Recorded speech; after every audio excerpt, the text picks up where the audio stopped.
திருமணம் என்பது கடவுள் கொடுத்த ஒரு மிகப்பெரிய ஆசிர்வாதம். கணவன் மனைவி 2 பேரும் ஒருவரை ஒருவர் அன்பு செய்து ஏற்றுக்கொண்டு மன்னித்து பிறருடைய உணர்வுகளை புரிந்து கொண்டு வாழ இறைவன் கொடுத்த ஆசிர்வாதம். தன்னுடைய பிள்ளைகளை நல்வழியிலே வழிநடத்தவும் இறைவனுக்கு உகந்த வாழ்க்கை வாழவும் இறைவன் அன்பு பரிசாக ஒரு குடும்பத்தை உருவாக்கி கொடுத்திருக்கின்றார். ஆனால் இன்றைய காலகட்டத்திலே கணவன் மனைவிகளுக்கு இடையே ஏற்படுகின்ற சின்னம் சிறிய பிரச்சனைகள் பல துன்ப துயரங்களுக்கு எடுத்து செல்கின்றது.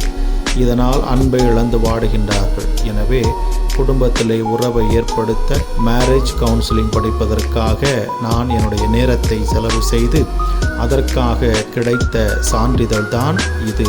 எனவே இறைவனுக்கு இந்த நேரத்திலே நன்றியை தெரிவித்துக் கொள்கிறேன். God bless.